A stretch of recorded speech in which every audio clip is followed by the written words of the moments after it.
I just wanted to grab the best template I saw on Mixkit and put it in as the intro. The Silver Eyes. I honestly thought it was a pretty good start to the trilogy, and after seeing the first and second book, I can definitely tell where a lot of the FNAF movies inspiration came from. Yeah, so I'll put Silver Eyes on good. I think it was a pretty good start. The Twisted Ones. So this takes place a year after the first novel. This time there were these demonic looking versions of the animatronics that, if I recall, can only be seen from this chip that activates. It basically makes this illusion that the twisted animatronics were there, but they're not. Charlie got PTSD from the last time she went to the restaurant, and it didn't really help that she kept seeing dead bodies that were probably related in a way. It turns out it was the wolf that was killing everyone. I remember around the end, there was this whole fight against the real main animatronics and the twisted ones, and it was just hilarious to me. Honestly though, I feel like the only reason this one even exists is because Charlotte got curious and died. She almost got herself killed the last time they went to the pizzeria, but she wanted to find where her brother was. She could have left out alive. And again, this kind of reminds me of the FNAF movies plot where Michael was trying to get back in touch with his younger brother through the dreams he was having. The only difference is he didn't end up dying because of it. I actually wonder if the rest of the Five Nights at Freddy's movies are going to take some inspiration from this trilogy, or potentially the other books. I'll put the Twisted Ones, I don't even know if I want to put it on good or mid. It definitely wasn't the best in my opinion. It had a pretty good concept, I'm not gonna lie, but I forget, I'll just put it on good. The Fourth Closet. In this one, Charlie is thought to be dead, but apparently isn't. There's this fake Charlie that was created by William Afton that was revealed later on in the story, even though, not gonna lie, I was kind of expecting that twist. It turned out the Charlotte we knew wasn't the real one either. She was a robotic version created by her grieving father because of the death of the real Charlotte Emily, who I think was killed by either Afton or one of the other animatronics back then. I'm not entirely sure or really remember. This one was probably my favorite one in the trilogy. I'm gonna put the Fourth Closet on the best one in the trilogy, in my opinion, honestly. Now we're going into Fazbear Frights territory, starting off with Into the Pit. So yeah, I still haven't finished the game version of this, but I did see the book. I thought it was okay. Yeah, so basically you had this kid named Oswald that pretty much goes back in time to OG Fazbear, Freddy Fazbear's Pizza, and you know he plays with these kids for a little bit. Thing about the story is that there's you know this yellow rabbit who I thought was probably William Afton or whatever. I don't think at this point I don't even think it is. It's probably just some random killer in a suit. I don't know. I don't know. I don't really have that much to say about it. I just thought it was all right. I should probably put a tier on here that just said like, that's like, hold on real quick. Like in between. I'll say it's in between. Fetch, I think, was these kids that broke into Freddy Fazbear's Pizza, and they saw this dog, this like artificial intelligence dog, pretty much, you know, did whatever you wanted it to do, but then it kind of backfired around the end. It started like really kind of hurting people. It ended up killing I think a relative of the main character. Something like that happened. I thought it was actually pretty, it was pretty crazy. I'll say that. I'll put this on like, I think this one was pretty good. To Be Beautiful. I mean, this one was kind of mid to me. I didn't really care for this one at all. Like this was basically a story of this girl that basically wanted to be beautiful. She found this random baby, circus baby looking animatronic, and it helped her achieve that dream of being beautiful. Her friend was basically trying to talk her out of, you know, trying to be like this perfectionist and try to be like a people pleaser. She didn't believe her. I kind of predicted the ending about her like basically turning into like this robot in the end, like basically showed her what was actually going on with her, how she was able to change into what she changed to. Now, what I wasn't expecting was the robot turning into the main character. I wasn't expecting that, but still, I didn't really care for this one, honestly. Out of Stock. I don't know if I'll put this in either in this is either going in either in between or mid.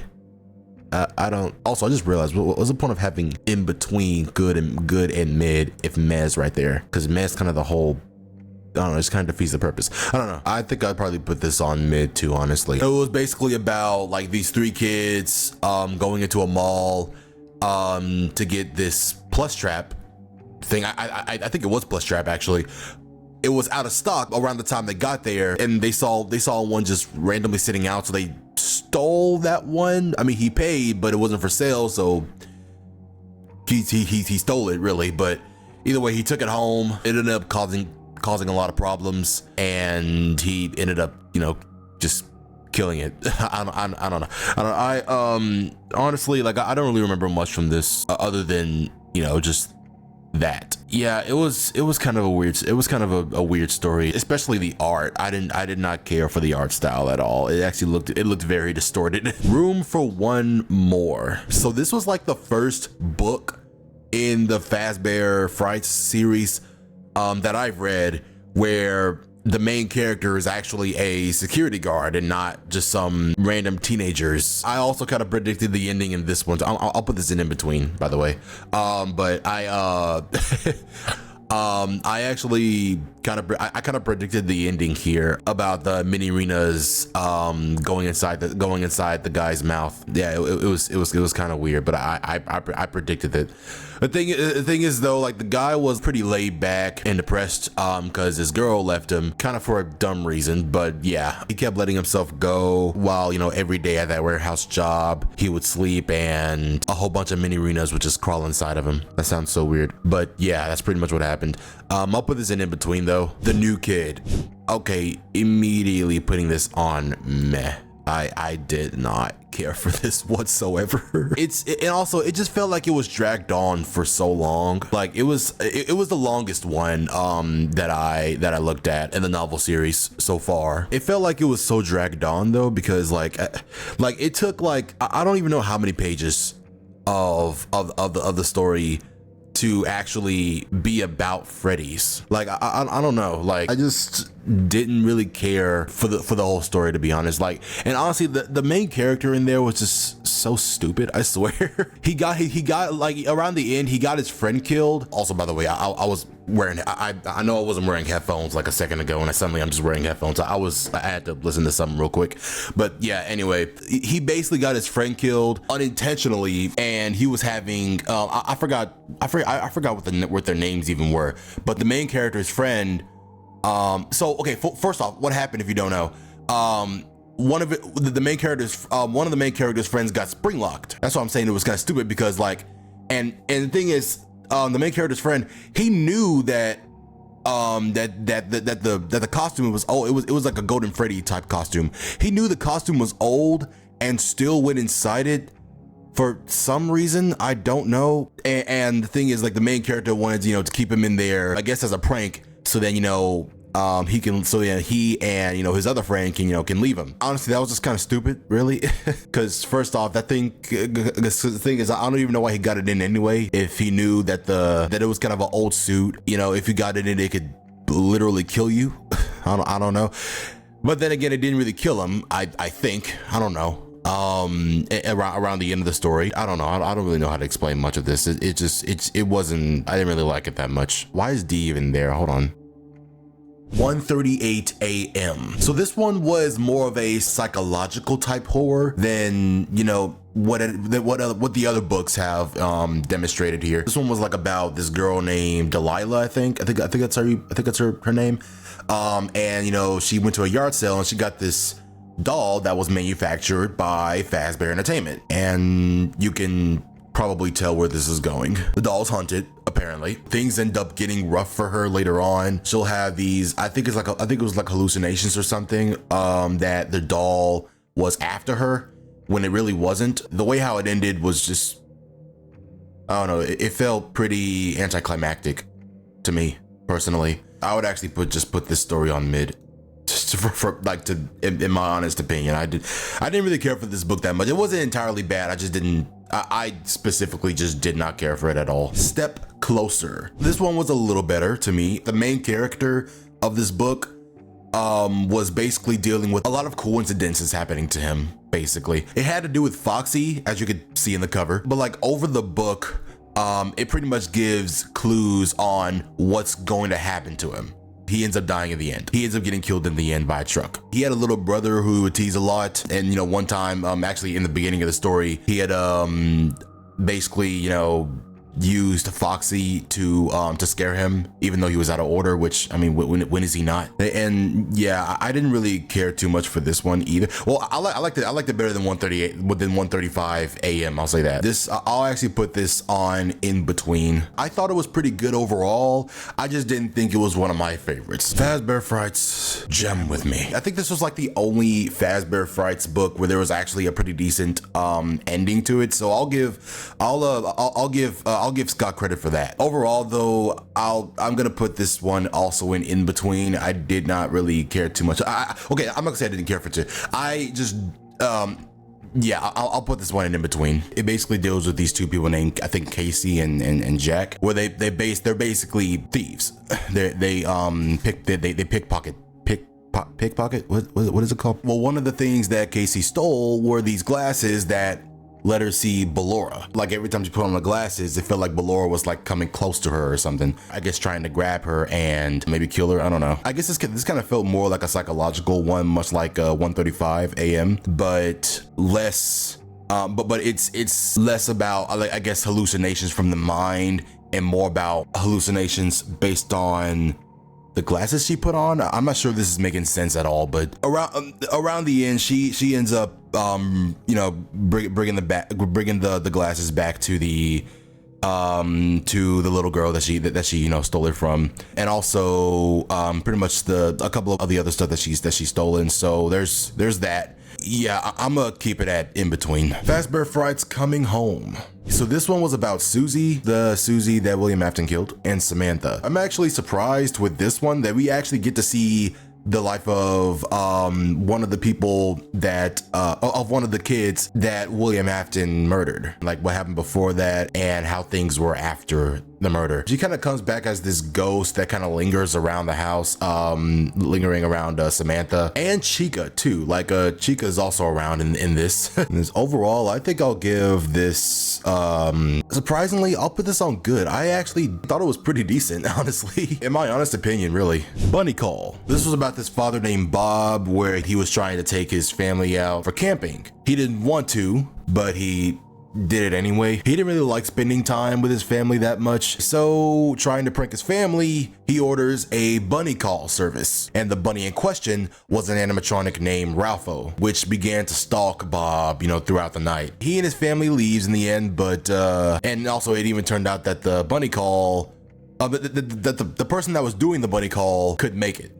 So that happened. This one actually wasn't even really all that bad. I'll put it in like maybe in between. Not screwed, I'll put it on good. I feel like the story got better as I kept reading it. In the Flesh. So this one was about this hypocritical narcissist named Matt, who was a game developer working on this VR FNAF game called Springtrap's Revenge. Mostly what the book is about. But the thing is though, he was just kind of the prick to a lot of people and blamed a lot of his failures on the game, specifically Springtrap. So, you know, around like throughout, so like I think around the end of the story, or somewhere in the story, he removed Springtrap's model from the game files. But then later on, this guy named Gene hacks into it and gets like basically like an early access to the game and modifies it in some way. I'm not entirely sure what he did exactly. Since the model for Springtrap was gone, it kind of messed up most of the code for the game. Now here's the part that really gets me though, and it's at the end of the story. You know, he goes home, he's like very, very, very sick, he throws up, but you know, even after that, he still feels very sick, like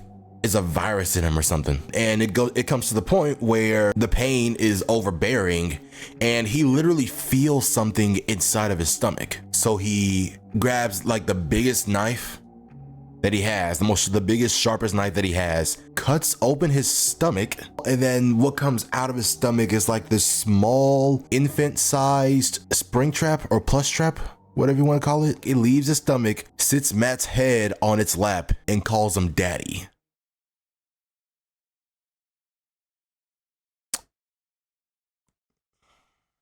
I'm gonna add a new role below, titling it No, period.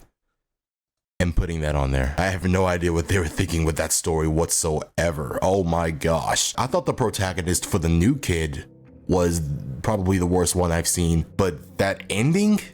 What the Fazbear Frights the Man in 280. So this one was about a priest that was called to a hospital. I forgot exactly what the hospital was called, but he was called to the hospital to this one patient in room 1280. But the patient in there was like, didn't even look human. Like he was basically just this rotting skeleton that was pretty much plugged off of life support a long time ago. But the thing is, he was still living somehow. Like it was like these two spirits or forces that were like keeping him alive.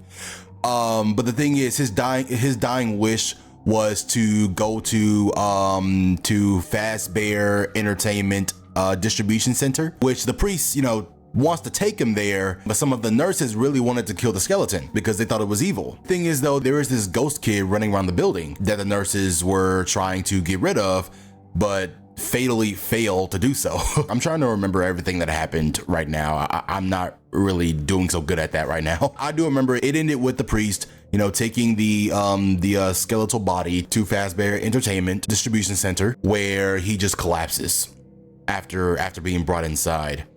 But then after he collapses, the spirit or ghost, whatever, Andrew, I think was part of the reason it was still alive. And then it starts possessing everything inside that distribution center. And yeah, whatever happened after that is history, I guess.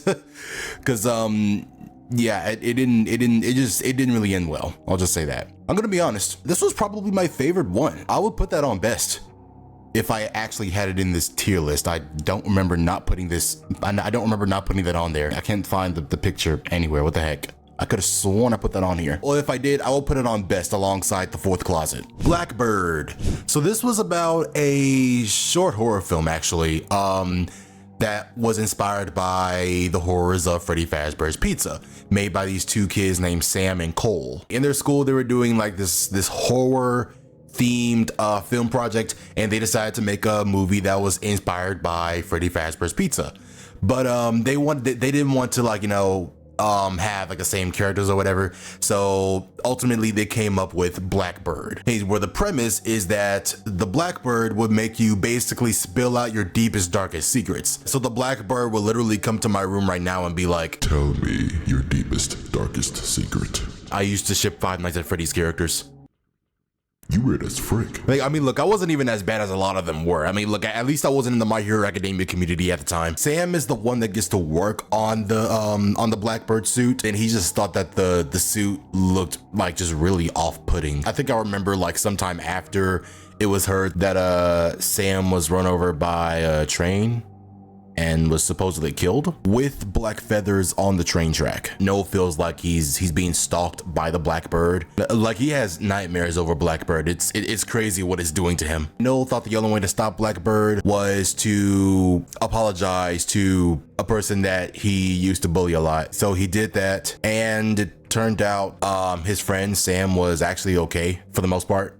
After that train wreck. I don't think I'm explaining the story that well, but this was interesting though. I'll put it on good. The Real Jake. There isn't really much horror in this one. It actually had nothing to do with Five Nights at Freddy's as a whole, really. But this one is probably the saddest in the entire series. So recollecting my thoughts about this, like it's about this kid named Jake, who has a type of brain cancer going on. The doctors have been trying to help him for a really long time, but nothing really has been seeming to work. So like he wasn't really able to do anything at all. All he could really do was just talk, I guess. He couldn't really walk or just do anything really. He just had to sit in his bed all day. Though he did have a companion named Simon who would, talk to him, basically making him think of like just imaginary scenarios where he's actually completely well and he's having fun. Also telling him, once he gets better, I want you to come find me. Long story short, there was a twist in the end, is that the person that was actually talking wasn't Simon. It was actually his dad, who was in the army. His mother isn't present, I think she died a while ago, so it's really just him and his father, or really just him. But you know, in this case, yeah. So his caretaker is this lady named Maggie or Margie, who really just kind of watches over him. Around the end, Jake's dad dies at sea, I think is how he died. And around this time, you know, the doctors that were, you know, trying to, you know, help Jake, nothing was working. As I said earlier, like nothing was really working for Jake. It just kept getting worse for him. Like he legit could not do much of anything, really. Margie really wanted to was really trying to find, you know, a way to like tell Jake that's what happened, that your dad, like your dad had passed on. But instead she told him that Simon is not gonna be here today. But before, you know, she could actually, you know, say something to him about it, he eventually dies after being sent to the hospital for like any extra help. And it was just freaking sad, dude. It really was. It was actually just as wholesome as it was sad. I'm probably gonna put it at A tier, good. I don't really mind that this doesn't really have to do with Freddy's at all, or there's not any horror things in this. This was actually a pretty good standalone story. And one thing I forgot to mention is that Simon was actually a doll that was in a cabinet in his in the room that he was in. When Jake died, it turned out his spirit is basically now in that doll. And apparently the doll, Simon, was the exact same doll. It was the exact same one that Dr. Phineas had received in one of the epilogue stories of one of the older books. And that was a completely different part of the books that I haven't covered at all in this video. I mean, if you guys want me to cover a lot of the epilogue stories from the books, then let me know. Fazbear Frights Hide and Seek. This one is gonna go on mid. I didn't really care for this story that much at all. It was basically about this kid that was like really good at what he did. Like, it was basically about this gamer kid that worked at Freddy Fazbear's Pizza. His brother was like, he had the highest score on every single game that was there, and you know, he was just really jealous of that. His brother was like very in his face about it, you know, like for the first part of the story, he got mad at that, and he gets jealous about his brother being like the top of his game in like every arcade in the restaurant. But then this new game comes out called Hide and Seek, where it was basically like the simulation where you find a Shadow Bonnie type figure. So he saw that and he was thinking like, oh yeah, this is my time. So, you know, he went there, he kept losing. Eventually he got so mad to the point where he literally vandalizes the place out of anger. He leaves the restaurant, and it turns out that the Shadow Bonnie figure from the game followed him home. He kept having nightmares about it, but turns out those nightmares were actually reality, and well, the shadow was pretty much attached to his back somehow. He tried a lot of things to get it off of him, like literally drowning himself. Like, even in the book, he literally says, shadows probably can't breathe though, right? I'm like, well, yeah. So why are you trying to drown yourself, dude? That was stupid. At the very end, he had his brother basically not really apologizes to him, but just says like, yeah, this whole I'm better than you thing is kind of getting old, so let's just go ahead and drop this right now.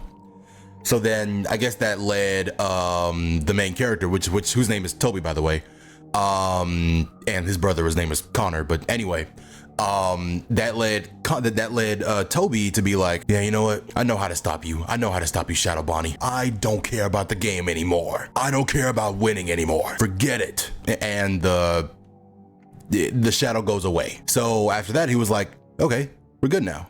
Okay.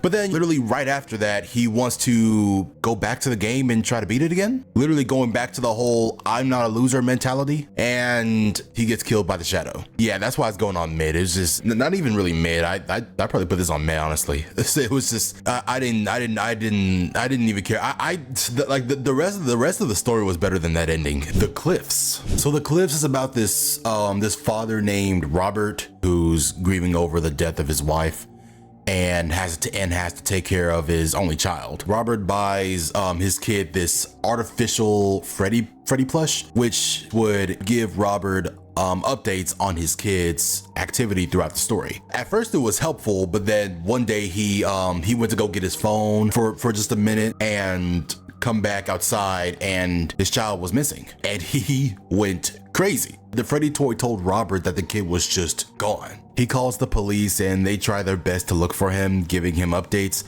while the Freddy plush just basically tells him, hey, maybe you should go die, repeatedly. And the thing is, like, he lost so much hope that he almost does. He goes to the cliff and gets ready for it until he realizes that he's worth so much more and that his wife would not have wanted that, and then just yeets the frick out of the Freddy plush. Then it turned out Tyler, his kid, was lost in a nearby cave after looking for a dog or something. A pretty funny ending, I'm not gonna lie. But yeah, I thought it was pretty good though. I thought it was a pretty good story overall, but I'll put it in between. The Breaking Wheel. I think this one was one of the wildest stories in the Fazbear Frights universe.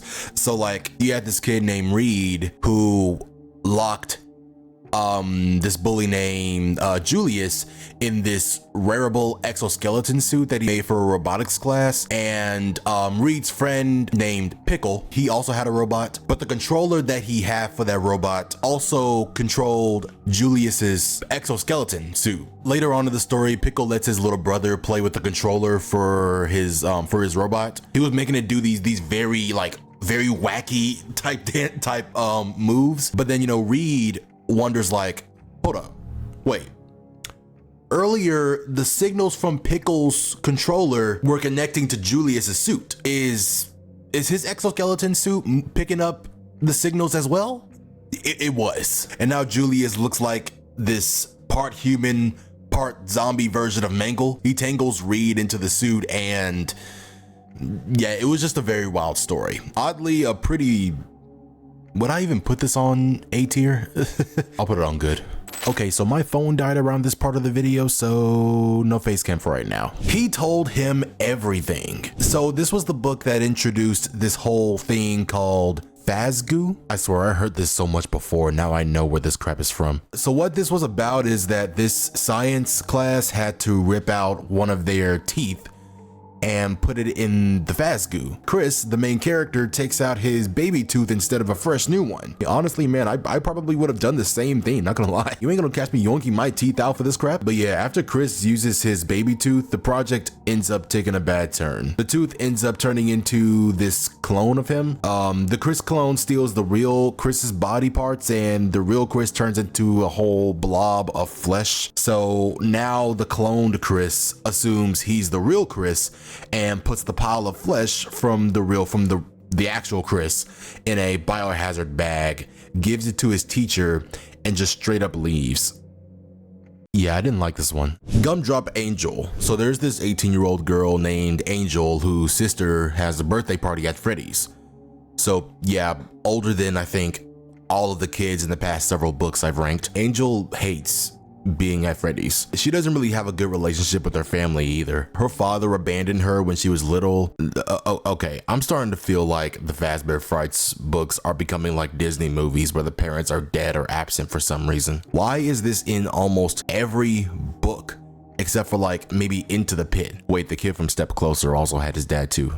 Just not as much. Anyway, at the party, the kids are shown this life-sized candy statue with Ophelia, Angel's sister, taking the first bite and then releasing the rest of the children to devour it, leaving its gumdrop nose. Ophelia decides to keep it for herself. So Ophelia and Angel have this stepdad named, I think, Myron. I think that's how you pronounce his name. I don't know. Angel was jealous of her sister, pretty much getting everything she wanted. And rightfully so too, because while Myron was giving Angel's sister everything she wanted, Angel needed help paying for her education. She has a fight with her parents saying that she doesn't feel like she's getting enough attention, so she eventually eats the gumdrop that Ophelia was saving and goes to her room and sleeps it out. Later on, after she eats the gumdrop, she starts to feel squishy all over her body. She's directed to go back to Freddy's for help, and she gets told to be in this box for a little while and eventually she turns into Gumdrop Angel, and the children eat her alive. I left out a lot of the details, yeah, but that's pretty much what happened. I mean, I'm not going to talk about each story a lot since that's not exactly what this video's for. The story wasn't that bad in my opinion, but it's definitely not going on A tier, in between at best. Sergio's lucky day. I kind of predicted the ending for this one. This guy named Sergio was promoted to be the project manager at his job and ends up in one predicament after another, barely getting sleep. One day he was driving home and his car randomly broke down on the road. So he just walks around and trips on a big pile of trash where he finds this balloon boy looking figure called Lucky Boy. This toy would basically give him straight up plot armor for a really long time, at least until the end. The day after that, he takes a cab to work and his boss realizes he's burnt out and tells him to go home and get some rest. Now, the night before he went home, he called from a nearby gas station to get his SUV towed. And on the way out, he grabbed a lottery ticket. So fast forward back to the present, and Sergio realizes after he slept that he won the lottery. Sergio takes another day off. It turned out that the broken down car is going to cost Sergio $3,000.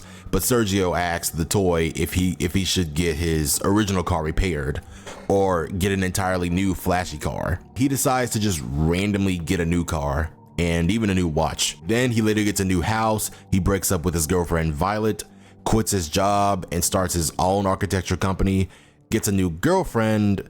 Yeah, the amount of luck is pretty obvious here. He apparently relies way too much on the doll to the point where it doesn't even make sense anymore. And I know deep down it didn't really make much sense to him either, but he kept giving into it and testing his luck even further. He eventually wants to change his appearance to impress the girl he had a crush on back in high school for a high school reunion party. The Lucky Boy encourages it, so he just cuts a lot of his facial features off and pulls up to the party looking like Frankenstein with a suit, scaring away everybody at the party. I actually thought this one was pretty good. The ending where his luck would backfire was to be expected, but not like this. This is definitely an A tier. What we found. This surprisingly takes place in the Fazbear Frights location from Five Nights at Freddy's 3. The security guard for the location is named Hudson. He had a very messed up childhood, to say the least. Springtrap makes an appearance in this because why wouldn't he? Hudson couldn't help but feel very uncomfortable. His past trauma starts to resurface as hallucinations blend his abusive past with his current fears. Hudson gets overtaken by these hallucinations and vivid flashbacks and ends up hiding in the kitchen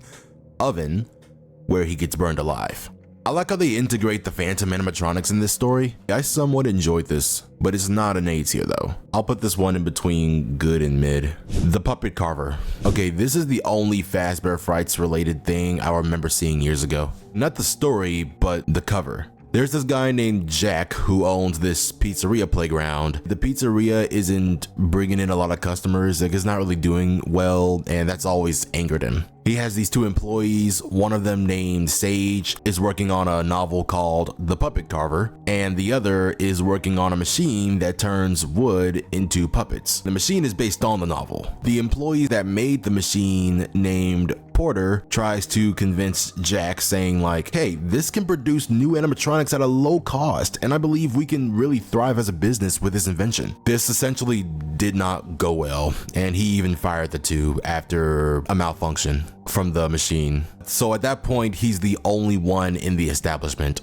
He hears a ticking noise coming from Porter's machine. He approaches the machine, goes inside it for some reason, I guess to see what was wrong with it, and he almost dies trying to turn it off. He miraculously survives that and comes out of the pizzeria a changed man. He ends up rehiring all of his employees, apologizing to them and his family at home, and actually making better decisions with his business. And he wanted to buy donuts for his employees as an apology, but as he was buying donuts, a large pink goo was approaching behind him, which I think was supposed to reference the fast goo from He Told Me Everything, which I didn't need to be reminded about. I didn't really care for that concept. Also, the whole point of that part of the story felt unnecessary. The goo was basically reminding Jack of the pain he had his family and employees go through. I felt like that was just unnecessary filler just to add Fazgoo into the mix. He already had a near-death experience earlier and regretted the way he acted towards everyone. It ends with Sage finishing his novel and walking over to Porter's machine, and he smells something rotting in his machine. He opens it and finds Fazgoo mixed with human organs. He cleans it out and throws it into the garbage, not worrying about it. It's theorized that that wasn't even the real Jack that's suddenly acting nice now. He most likely actually died in the puppet carver and came out as a new person. This is weird to think about, but it's a pretty decent twist, and the whole Fazgoo stuff actually makes sense now. And it shows that, you know, there was something off about Jack being nice all of a sudden. This deserves an A tier. Jump for tickets. This is probably one of the most forgettable ones for me. You have this kid named Colton who's trying to win enough tickets at Freddy Fazbear's Pizza to win a PlayStation. a game station. One night he breaks into Freddy's with the mission of rigging one of the machines. Did it work?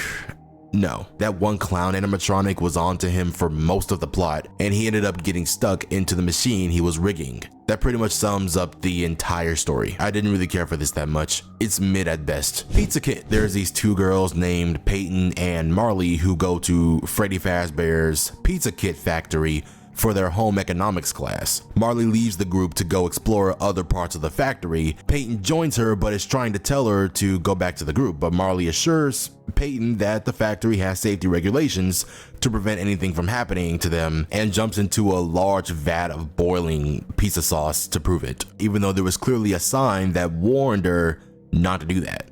Freaking dummy. So now she got Peyton freaking out, going through every emotion ever and lying about it to her teacher, Marley's mom, and her own mom, and even an officer, saying that she just bailed out. She ends up feeling so guilty about it as the story goes on. The next day after the incident, the students received their pizza kits, and Peyton realized her pizza was made out of the blood and skin of Marley. She hesitantly eats it anyway to not draw attention. Oh my gosh, dude. She ends up getting very sick later on, having bad stomach pains. She then goes to the bathroom and feels something coming up. Marley's hand is trying to reach out of her mouth. It had to have been some nightmare, because afterwards she vomited outside and went to go back inside, where she heard the doorbell ringing, realizing it was Marley. Peyton decides to hide on the roof. Yeah, so apparently Marley was just hiding in the factory and was actually fine the entire time. Yeah, she somehow survived that. But at the very end of the story, Marley found Peyton dead on the ground. I assume she fell off the roof, I guess? I don't know, man. This whole thing did not make sense to me. I mean, even the summary for this didn't make sense. It said Marley's best friend goes missing. I don't think the author for this proofread that before release, because that contradicts the beginning of the story. This is going on C tier. Friendly Face. This one was about a kid named Edward. He would always be the one to cause accidents by not paying attention to his surroundings. Edward and his friend Jack found an abandoned cat that they named Faraday, and they both formed a strong bond with it, but then later on, in an attempt to save Faraday, both Jack and Faraday get roadkilled by a truck. This sends Edward into a traumatized and depressive state. And then later on, when he was watching TV, the story ended up doing that thing where a commercial comes on specifically about a problem you have right when you're having that problem. Yeah, it was a Fazbear Entertainment commercial about their Fazbear Friendly Faces service, which Edward buys. Now, obviously, anything coming from Fazbear Entertainment will always end up being shady as frick, stupid, or causing a death. But nah, Fazbear Entertainment has plot armor throughout this entire franchise, and has still not gotten sued to the point where they will go out of business. So what this Friendly Faces thing does is it recreates a lost pet by using the pet's DNA to create its face and adds it to this animatronic body. This creates basically a new animatronic version of the pet. Honestly, I don't know what's worse, this concept or Fazgoo. Edward accidentally sends Jake's hair instead of his cat's, further adding to his clumsiness.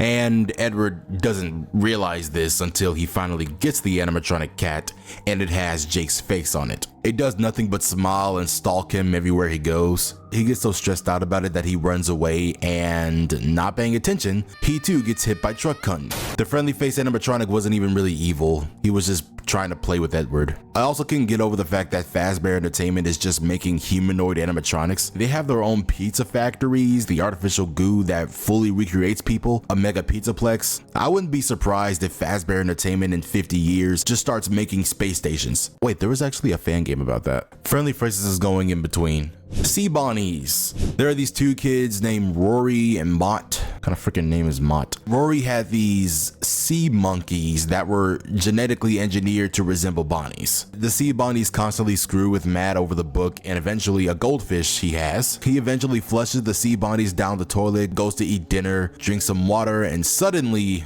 something don't feel too good. He starts to feel the Sea Bonnies crawling inside him, and then he's eventually absorbed by them, with his flesh being translucent blue and squishy.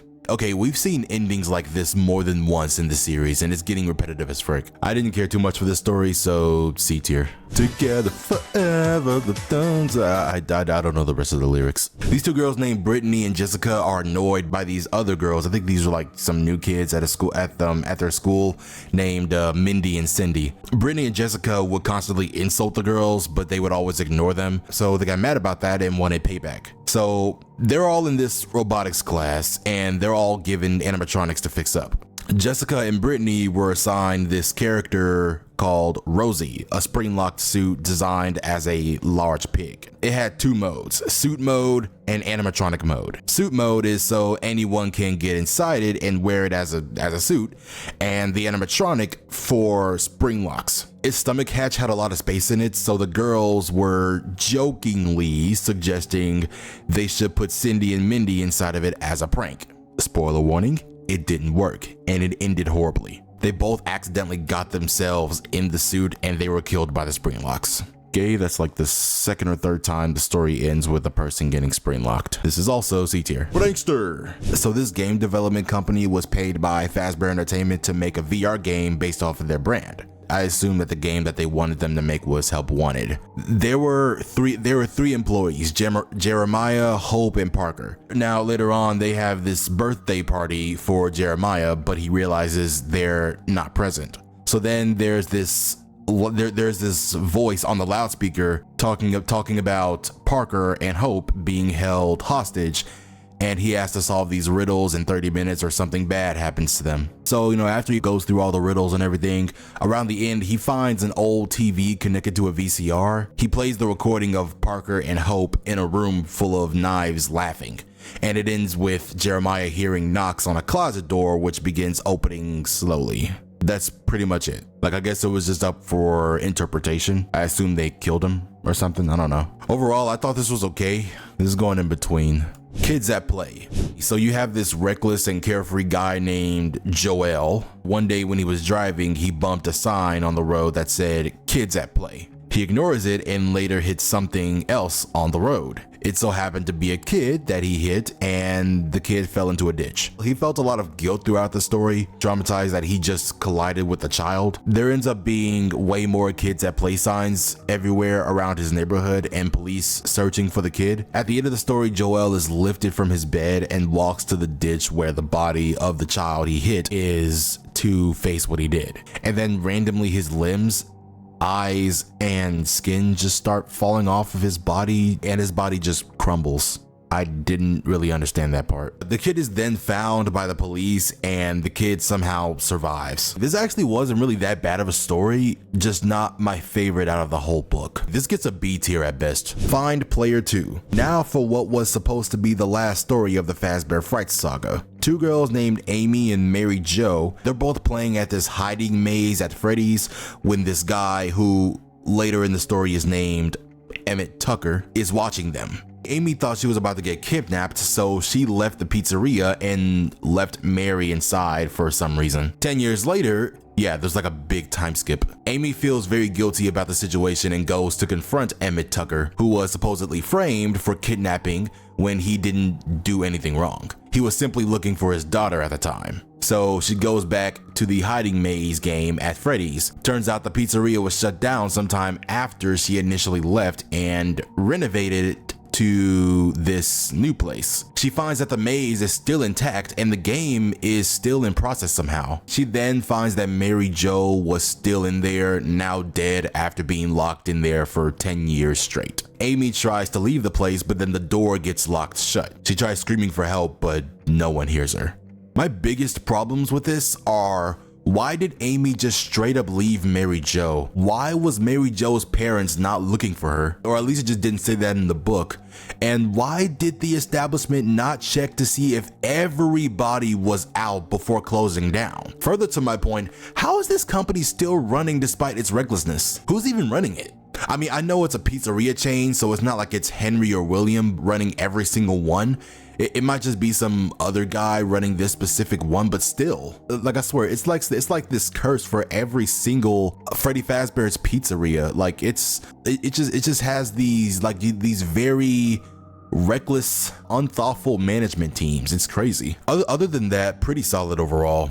This is an A tier at best. Felix the Shark. Okay, this one was actually interesting to me. A guy named Dirk and his friends reminisce about Freddy Fazbear's Pizza, but when he starts to talk about Felix the Shark and how they would let visitors swim with him, the whole squad goes silent, not knowing what he was talking about. Trying to prove the shark is real, he goes to multiple different Freddy joints. He finds the restaurant that had the shark that was built by Aaron Sanders, who built the shark in memory of his son, who drowned at the beach and then was pushed ashore by a shark. And so eventually Dirk ends up going to the place where Felix was, and turned out he wasn't there. So for some reason he decides to go inside the tank and then quickly realizes, oh shoot, someone from the outside has to open it. So now he's trapped in there with Felix, if he is still there. I liked this one. I'm not sure why this one was scrapped from the other books. I enjoyed this one more than a lot of the other official Fazbear Frights books. Felix the Shark is an A tier. The Scoop. This was about a girl named Mandy, who was bullied in school for making fanfics about FNAF. Kind of funny how this takes place with actual FNAF fans and even straight up has the games in it. She participates in online forums and she finds this image called Looks Haunted Now, which shows a picture of an old cinema in Utah that she ends up going to. She learns that a kid actually went missing at the theater, and she tries connecting that to forums she read and some ghost that she saw sometime in the story. And get this, the suspect for the boy going missing is named the Purple Man.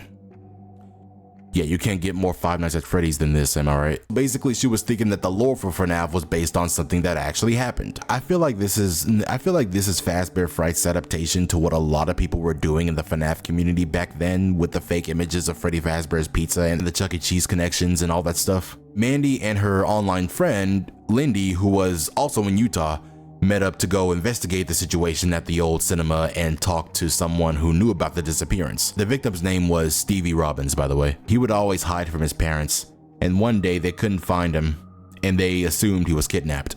Mandy goes to the back storage room and finds an animatronic bear and the corpse of the missing kid inside it. Mandy is traumatized and just wants to leave, so she goes with her mom and goes to the airport, and suddenly we don't hear much about Lindy. I think she just dipped. I might be tripping, I don't know. They end up meeting Stevie's mom, who thanks them for finding him. After all this, things get better for Mandy. She stands up to her bullies and she eventually makes a blog post regarding what happened when she was in Utah, saying that she wasn't going to say anything about it in respect for the families. At the very end, she hears a knock on her door and turns out it was Stevie's ghost, thanking her and saying that Bobby says hello. For context, Bobby was Maddie's brother who died a long time ago, and Stevie's ghost was saying Bobby says hello. He then disappears. Other than the silliness of the fact that this takes place with an actual FNAF fan and theorist, I actually somewhat liked this story. It deserves an A tier. You're the Band. This follows a woman named Sylvia and her young son named Timmy. Long story short, Timmy is basically two different people. One day he knows and remembers everything that happened at Freddy's Pizzeria, which at the time happened 30 years ago, and the next day he's a normal 8-year-old kid. Sylvia takes him to a psychiatrist, Dr. Monroe, and the psychiatrist wonders when this all started. A week prior to this situation, Timmy had a whole birthday party and his gift was a Freddy mask that his mom bought at an auction. The seller of that mask later disappeared.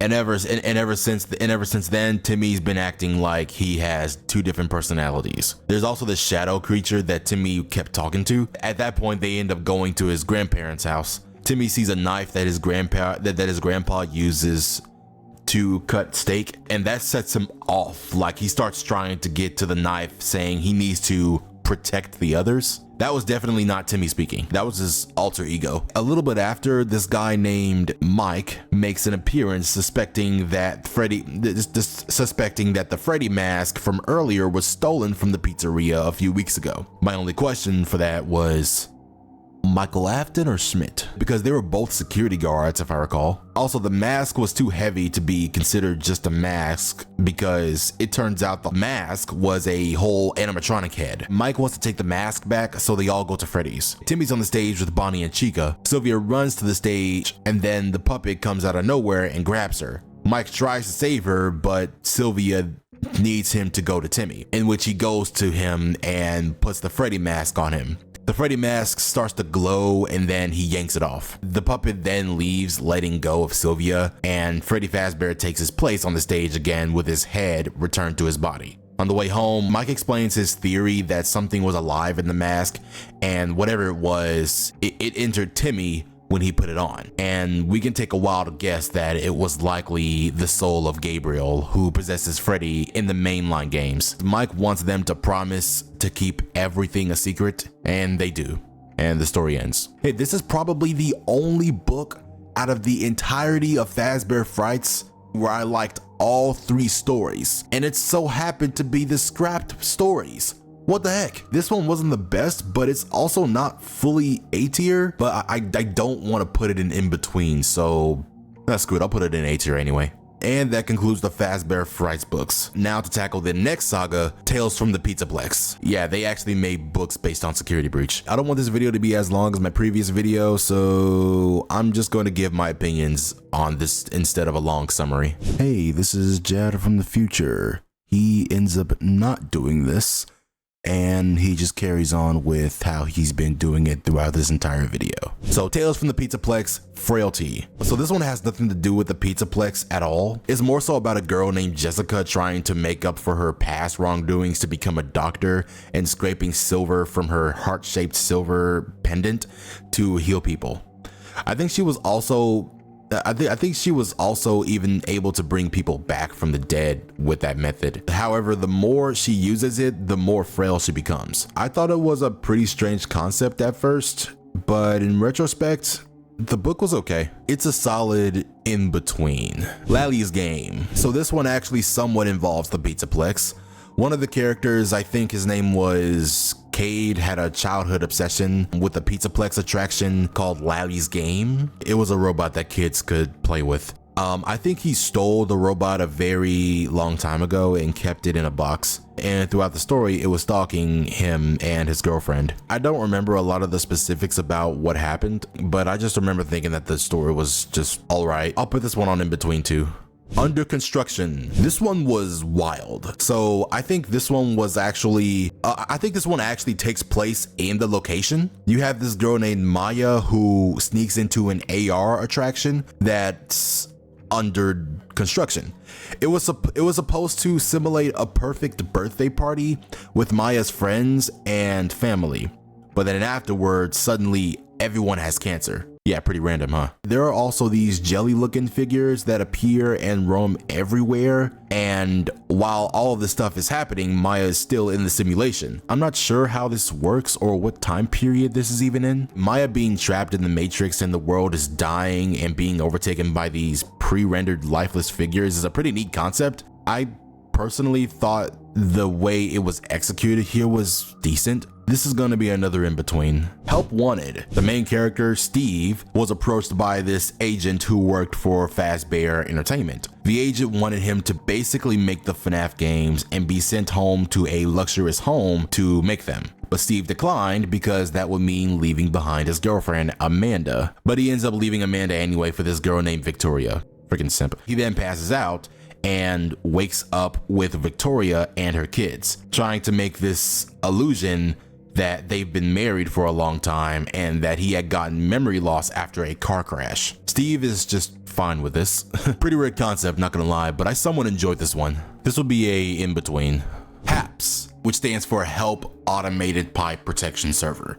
This story was honestly kind of stupid.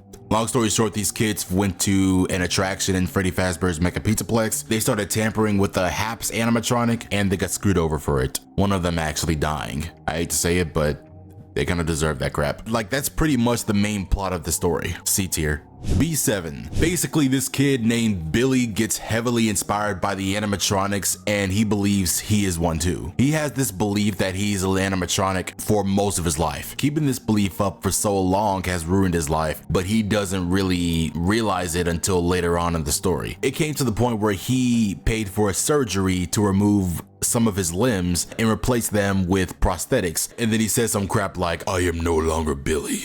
I am now B7."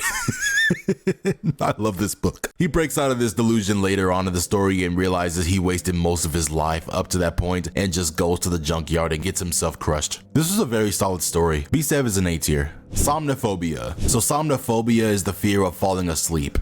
Geez, that's gonna suck. Sam, the main character, brings home a dream sphere that he got from the Pizzaplex, which is a device that creates vivid experiences based on the user's subconscious. He would use this to relive his best memories, including the times he had with his late father. I think he later gets so obsessed with it to the point where it distorts his reality and consumes him. Okay, I thought Somniphobia was going to be about Sam having such, but this was great. Probably one of my favorites in the saga. It's a really good concept, honestly. We have another book going on S tier. Good job with this one. Pressure. So someone gets spring locked in this one. Yeah, that's like the third book in this video where one of the main characters gets spring locked. The guy's name was Luca, a 17-year-old who went to the Pizzaplex with his friends to participate in a role-playing game at the Urban Legend Role Players Auditorium there. There was an activity where the participants had evaded Springtrap. He decided to play as Springtrap and nearly died from getting spring-locked, and no one helped him. He then sees a little girl named Amy who's about to get captured by a guy named Earl, and he saves her. He's comforted that this is the last thing he does before dying.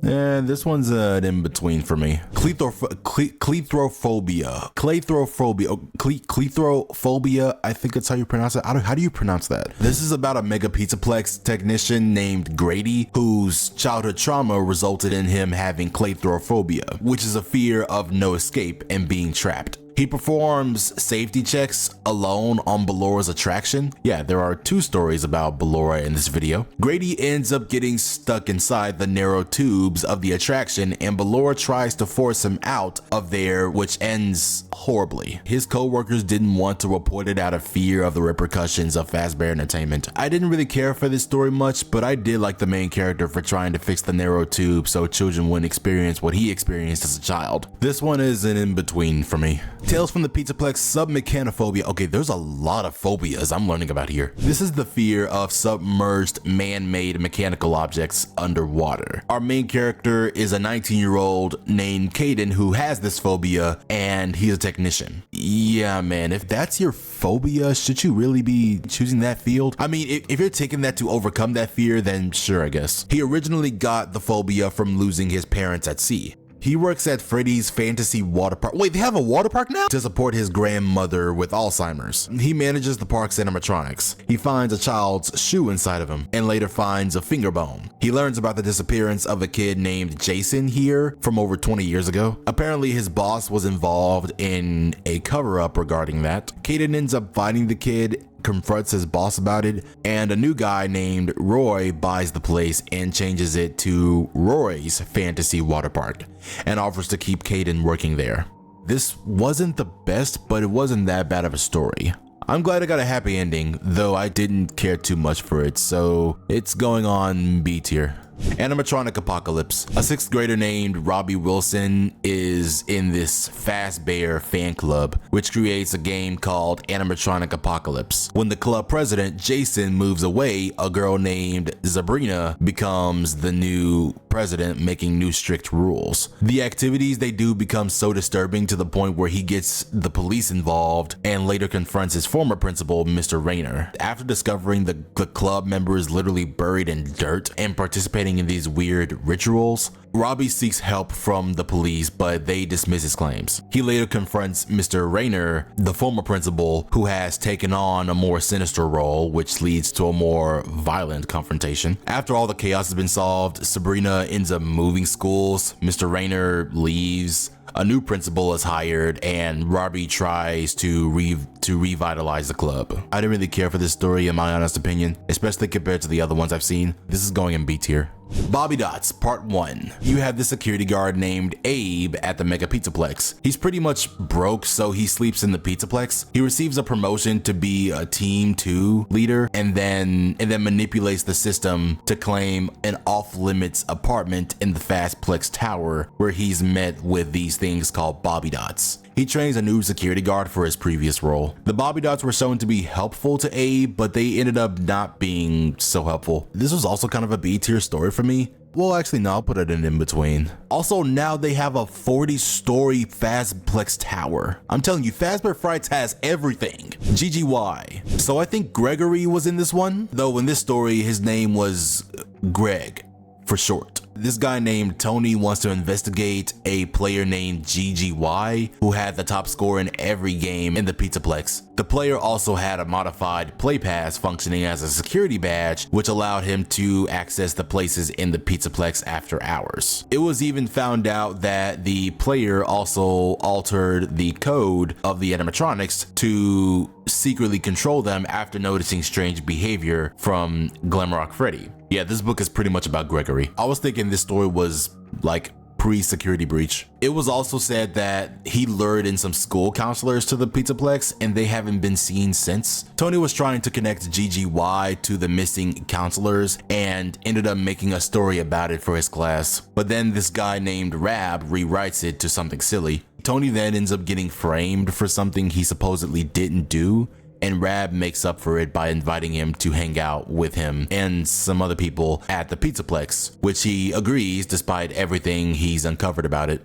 The ending was pretty anticlimactic to me. I like how we got a story regarding what happened in Security Breach. Overall, I will put this in between. Tales from the Pizzaplex, The Storyteller. So your guy here is Mr. Burroughs, a 35-year-old chairman for Fazbear Entertainment, the youngest one there. Yeah, everyone else is old as frick. Mr. Burroughs suggests that they should use this AI called the Storyteller to make stories for the Pizzaplex. Hey, they install it in the Pizzaplex atrium with the wiring controlling the animatronics and the attractions. Edwin, one of the chairmen, noticed a program called Mimic 1. He tried to warn the board about this problem, but it was dismissed and he was blamed for the malfunctions over the Pizzaplex. Yeah, Bureau's kind of a douchebag here. Edwin sneaks into an airtight tree with no ventilation in it, and Mr. Bureau locks him in. A while passes after that, and Edwin ends up dead and had a message he wrote saying sorry. Bureau ends up getting trapped himself due to his own override system. He tries to disable the Storyteller, but it wouldn't work, so he ended up having the same fate as Edwin. So yeah, he died because he kept neglecting Edwin and dismissing his warnings. Again, didn't really care too much for this one either. Bureau had it coming. This is going on mid. Bobbiedots Part 2. Wait, we have sequels to stories now? So we pick up where we left off before with Abe. Long story short, in the last book, the Bobbiedots would say that the original Gen 1 Bobbiedots weren't as well advanced as they are, the Gen 2 models. Turned out that was a lie. The Gen 1 models were actually helpful, while the newer ones were evil and had this superiority complex. Abe, a social worker at the place named Sasha, and the Gen 1 Bobbiedots were trying to get rid of the Gen 2s. The Gen 1s finally do by sacrificing themselves to destroy the Gen 2s. After the whole fiasco, the admin allowed Abe to stay in the apartment. Abe and Sasha repair the Gen 1s using salvaged parts, and they let Abe's mother move in. I left a lot of details out, much like with a lot of the stories in this video, but I thought this was pretty solid. Something I didn't mention in the previous part was that Abe's mom had early onset dementia, so it was good that she was able to live with Abe in his new apartment now. It was a pretty solid ending, A tier all the way. Nexie. So a girl named Astrid goes to the Pizzaplex to buy what is called a Bobbiedots doll. As it was being made, the Storyteller tree ended up making this discombobulated doll named Nexie. Astrid was okay with it at first, until she started getting ridiculed for it at school, so she wants to fix her. The Nexie doll wants her to buy a new endoskeleton for her as her new body. So Astrid sneaks into a Fazbear repair facility to build Nexie a new body. And then the next day, her Nexie doll pulls up to school with Astrid's skin attached to the endoskeleton. I think that's what happened. Yeah, another pretty wild and gruesome story. Not my favorite though. B tier. Drowning. This was about a girl named Kara. She and her friends Lola and Francine visited the Pizzaplex. Kara was disappointed about how short the attractions were. Lola's brother recommended trying out a VR attraction called the Resort, where you can visit a water park, coaster city, or beach. As she's waiting in the long line for it, she sees a dark figure of a girl in a pool in one of the monitors. Kara then asks the attendant to set the hyper time to a lower number, which extends the length of the simulation. But the attendant accidentally sets it to 0, which makes the simulation go on forever. As Kara's in the VR, the dark figure is constantly chasing her, and it eventually catches her and drowns her in the simulation. Kara ends up being released from the VR simulation, but she's very drained and unresponsive. This was a wild story. I think this ended the same way as Under Construction in a way. The only difference is the VR simulation was officially operational and the girl ended up leaving the simulation even though she didn't really get out alive. I thought the VR simulation itself was awesome. It's supposed to scan your actual body and import the data into the game for a more realistic immersion. And then when it's done, it clears the data. Do we have VR simulations like that? Because that sounds pretty cool. Anyway, this is getting an in-between. There are a lot of in-betweens, I know. I'm glad I added that though, because for some of these stories, I can't tell if I'll put it in either A tier or B tier. Tales from the Pizzaplex, The Mimic. I finally found where this whole thing about the Mimic came from. It was this freaking story. I didn't know anything about this before my playthrough of the Security Breach DLC. Yeah, so Edwin Murray from Storyteller is in this one. He's the creator of the Mimic. The purpose of the Mimic was supposed to be this experimental AI to protect Edwin's son David, but then David dies in a car crash, and out of grief, Edwin destroys the Mimic, which explains why the Mimic is violent. I like how this gives us more insight into the Mimic's lore. Now, the Mimic was in the epilogues of the books here, which again, I haven't covered, but yeah, I didn't know anything about the Mimic before Security Breach. I'm not sure what I would put this story in, probably A tier? Tiger Rock. This was about an 11-year-old kid named Kai, his friend Todd, and a tiger animatronic in an AR simulation at the Mega Pizzaplex. This tiger would not stop stalking Kai. He would morph into multiple different types of entities with his one green eye and one blue eye appearing everywhere he went, from his school to his bedroom, making him think he was hallucinating or something. He repeatedly tries to command himself to wake up, which was barely working at first until he finally sees a big crowd of Pizzaplex employees, concerned visitors, and even his friends, Todd and another kid named Asher. They explained to him that he's been in the AR simulation for 5 hours. I swear, how many times has Fazbear Entertainment just neglects their visitors in this entire book franchise? This has happened in both Fazbear Frights and Tales from the Pizzaplex. Fine Player 2, Mary Jo gets left in the playground and the restaurant just closes without checking to see if everybody was out. Under Construction. Wait, no, that was her own fault. A couple of stories ago, we had Kara from Drowning desperately trying to call for help, but the attendant was unbothered. And now this. Although, unlike the first two stories I mentioned, Kara and Kai made it out, but Kai actually survived. But still though, can people stop signing those legal disclosures to release them of any liability and actually sue them? They need it. At the end of the story, when Kai just goes home thinking everything is fine, Tiger Rock just randomly instant transmits to his house, takes his arms, and just dips. What the frick? Like, bro is a menace. Tiger Rock is an A tier. The Monty Within! Yeah! So we have this high schooler, Kane, who had made this essay called The AI Within, which had a theory that the brain functions like a mix of sentient and non-sentient AI. He goes to the Mega Pizzaplex with his brother to try a virtual food fight game where the AI will be in sync with the players. He partners with Monty, and Monty, studying his moves throughout the game's Kane plays. It came to the point where Monty started becoming a voice in Kane's head, influencing his thoughts and actions. This screws Kane over for most of the story. Monty is somehow controlling this boy's life. He ends up making Kane straight up end his life by forcing him onto a table saw. Another story where the Pizzaplex animatronic kills the main character. Kane's theory about how a human's brain works was pretty interesting to me. Other than those things though, I didn't really care too much for the story. B tier. Bleeding Heart. This one was about a 15-year-old artist, Danny, who has a crush on a girl named Daisy. Danny was obsessed with impressing her with tattoos because she had one. He steals things called nanobots from the Pizzaplex that are used to cut open and wrap things. He would use those things to make his tattoos and impress his crush. Freaking simp. Just from that, I could already see where this story was going. He was going to use them so much to the point where it would backfire. Also, his parents are absent for this entire story until the very end. Dad's out of town and mom's a full-time dentist assistant. So yeah, they have no idea what's going on with him. The story ended almost how I thought it would. He let those nanobots cut so much of him to the point where there was barely anything else of him to cut left other than Danny's heart. Didn't really care for this one either. B tier. Tales from the Pizzaplex B7 2. Oh shoot, there's a sequel to B7? Yeah, somehow Billy survived being crushed by a compactor in the last story and is now in the hospital. He acknowledges that he can feel things despite his prosthetic limbs. He's able to reconnect with people he used to talk to and rediscover his humanity. The thing that was weird though was his other half was calling back to him, seeking to reunite with him. His other half, meaning parts of him that made him B7. He would always ignore it though. Billy ends up living with his grandmother for a while and befriends this guy named Frank who suggests he write about things that are on his mind. Around the end of the story, it was revealed that Billy's grandmother was suffering from a terminal disease and was helping B7 become a part of her. She sacrifices herself to destroy B7. Billy calls Frank to help bury his grandmother and the remains of B7, accepts the hospital's prosthetics that look like actual human-like limbs, and later goes to Peru, where his dad was said to be. This was about as good as the last one. Pretty sad, but I'll still put this one on A tier. Alone Together. This one was pretty sad. It was about a 7th grader named Travis who didn't have a close relationship with his parents.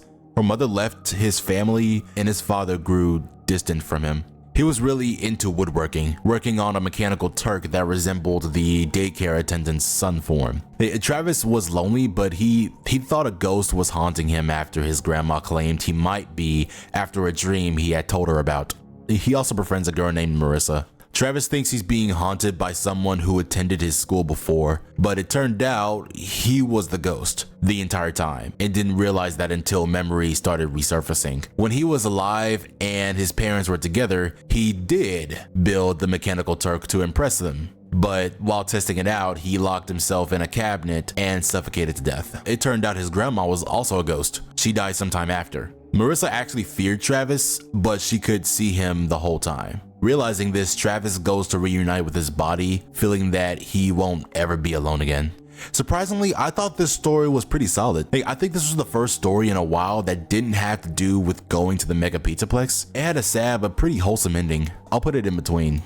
Tales from the Pizzaplex, Dittophobia. Finally, the last story in this video. It starts with this kid named Rory who's being attacked by the nightmare animatronics in his bedroom that is supposed to resemble the room from FNAF 4. Yeah, so it starts off as a story that should have been in Fazbear Frights. And the rest of it doesn't have anything to do with the Pizzaplex. He's in 2 different locations in this story. The FNAF 4 house and Circus Baby's entertainment and rental. He gets tormented by the nightmare animatronics for a while, but he eventually finds out they were all part of an experiment. He was also part of the experiment. There was this person who was telling Rory that he left his home, family, and friends, and this was his home now, where he was safe, even though he hasn't been safe in this experiment that was supposedly going on for 10 years. The voice recording would constantly remind Rory that he's fine and nothing suspicious is going on. And Rory, believing the deception, continues facing the animatronics every night.